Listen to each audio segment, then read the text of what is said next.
Greetings, BookTube.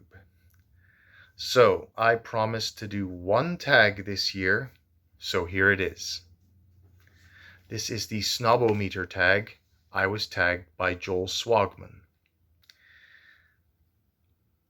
So let's get to the prompts right away.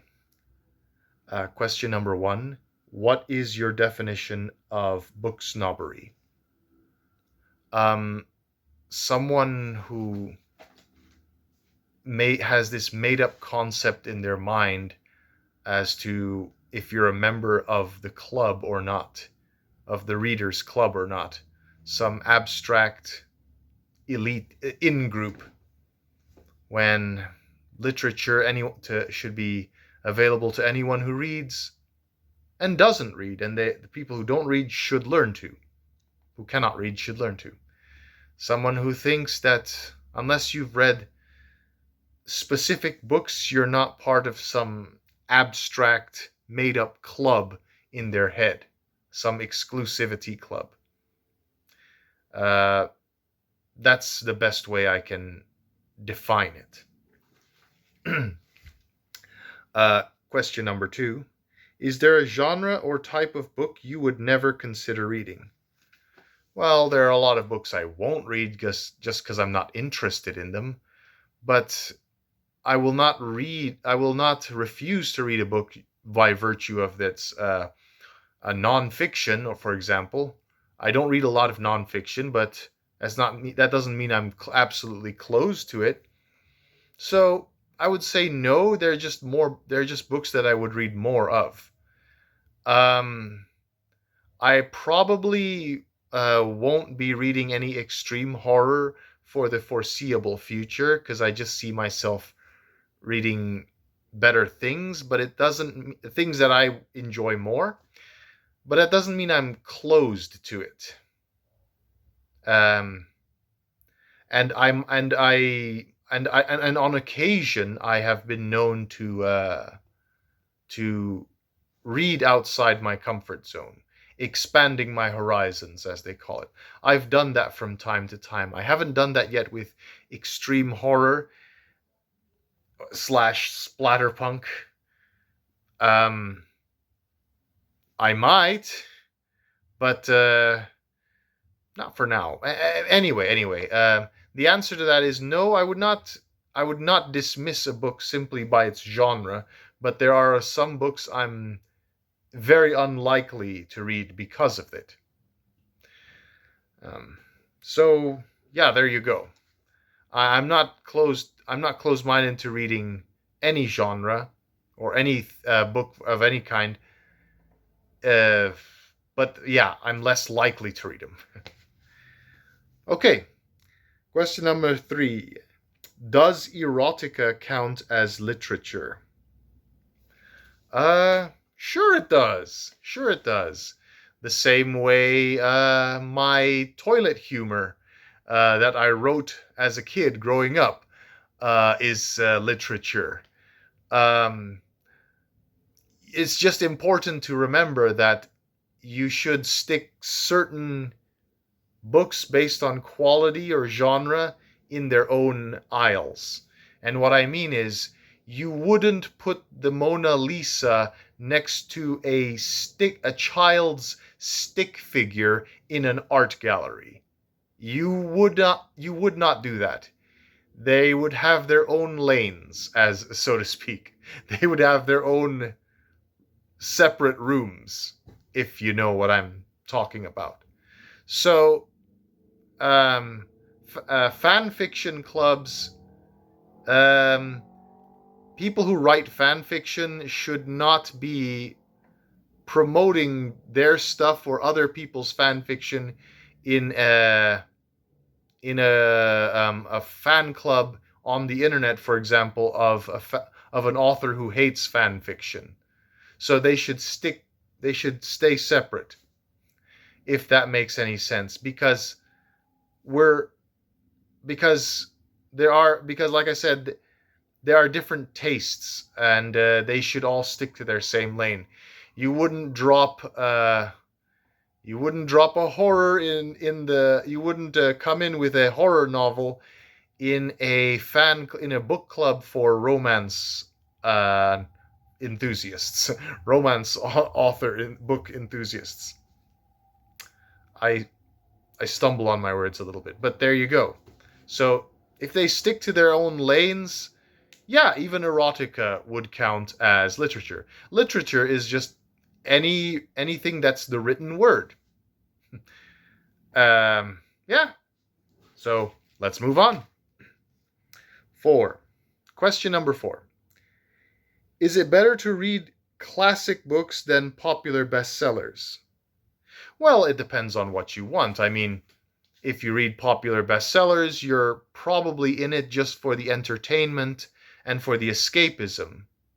And that's not to say that those popular bestsellers cannot become classics. In the future they might. And that doesn't mean that popular classics are not used for entertainment and escapism. They can be both. So you should read classics if you want to expand your mind.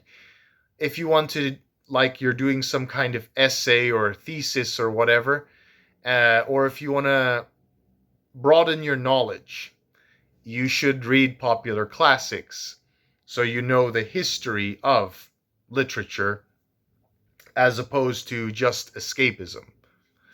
And if you just want to do escapism, go read the latest book, the latest release. I'm not a huge fan of the Fourth Wing stuff, but I wouldn't say don't read those, read Jane Austen instead. No, I would not do that. So, no, it's not better. It just depends on what you want. Let's see. 5. Have you ever bragged about reading a classic in order to sound smart? No, but I will do it now. But I will do it right now. Just for one book. Just for one book. Who here knows of this book's existence? Who here has a physical copy of this book? And who here has read it cover to cover? And who here has read a 2,000 plus page book?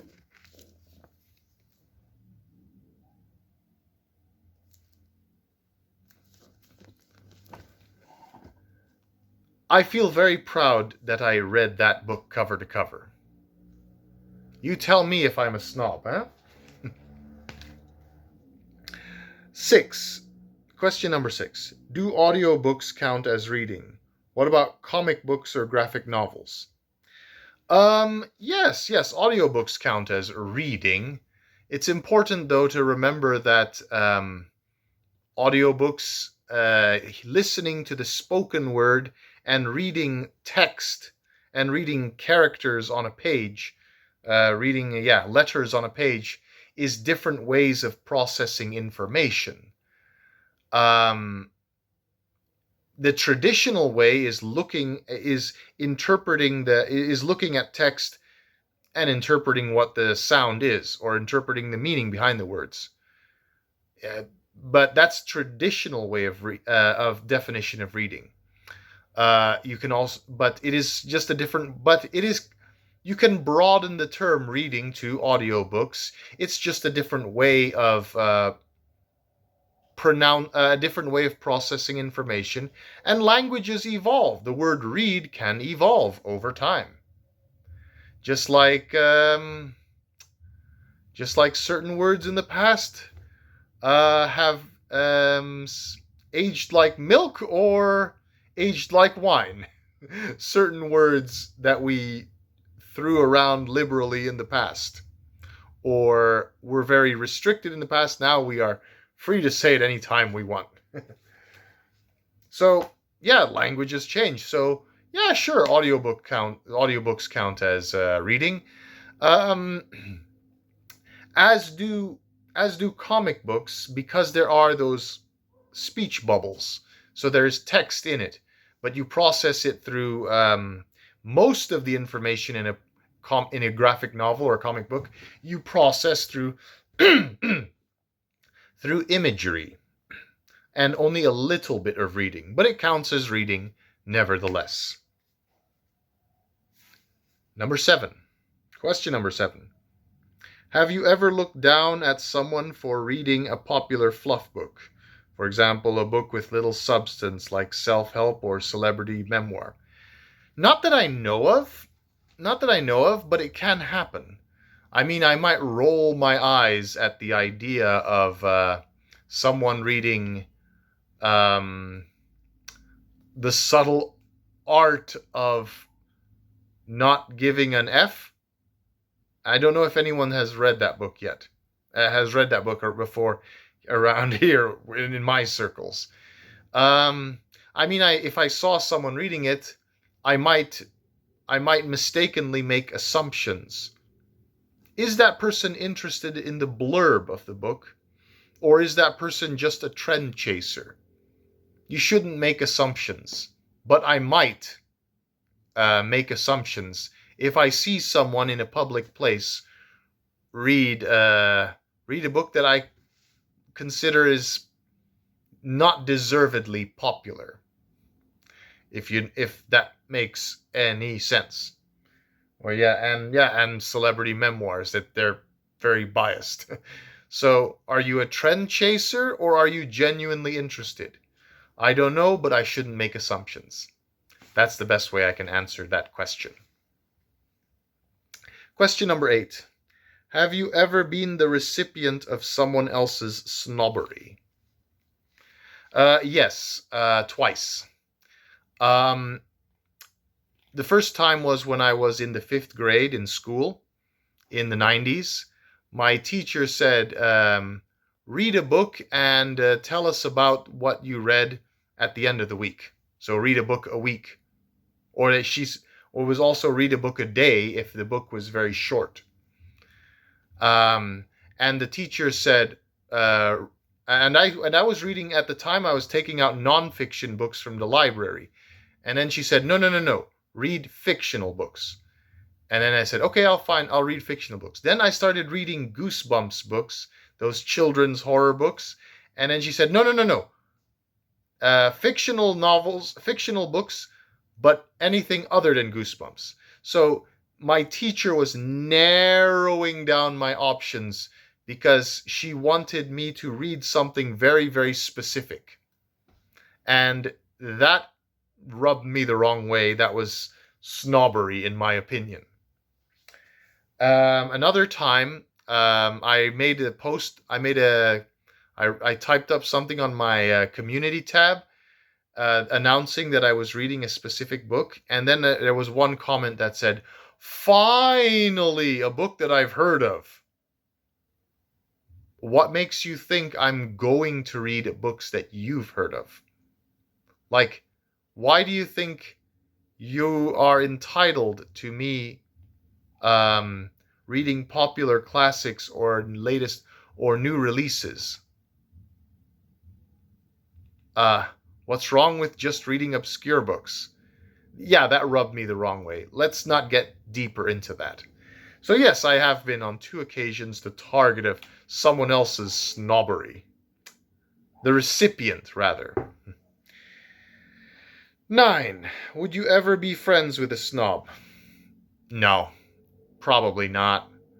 As long as we don't talk about it, we don't talk about books. I mean, yes, but I'm not going to a fancy steak restaurant with someone who will look down on me for ordering a steak well done. But I don't eat a lot of red meat these days, but that's beside the point. As long as we can be friends, as long as we don't join the same clubs, as long as we don't frequent the same circles. We have bridges, but we stay in our different lanes. And we have bridges in terms of we have things in common and the things we don't have in common. And the things we don't have in common, we just don't talk about it. The same way I don't want Christians telling me I'm in danger of hellfire. All right. Yeah, that's question number 9. Question number 10. Excuse me. Are people who don't read less sophisticated than people who do? Uh, I don't know. I don't know how to answer that question. Less sophisticated. Um, as long as they've been educated by other people, they can be sophisticated as long as they're learned. Even if they don't read themselves, they read things on the internet themselves. They've had good teachers. They can still be sophisticated. They can still be knowledgeable without having read something first. Um, Doing your homework doesn't lead to more sophistication, I would say. It makes your life more interesting. It makes you a more engaging person. But sophisticated, like what? Well poised, like what? Knowing a lot more being more of a walking encyclopedia. You can still do that without having read a lot, and as long as you remember a lot of things people tell you. Uh, I don't know. I don't know how to answer that question in all honesty. Okay. Question number 11. Based on your answers above, would you qualify as a book snob? In some ways, yes. In some ways, no. I've just proven it with holding up that big fat spiritual book to you guys. And I could make assumptions about people in public when they read a fluff book, but otherwise, I think I'm all right. I think I'm all right. Forgot to tag someone. I tag the poor person's book reviews. And, yeah, one person. Because so many people have already done this tag. Okay, thanks for listening in this time.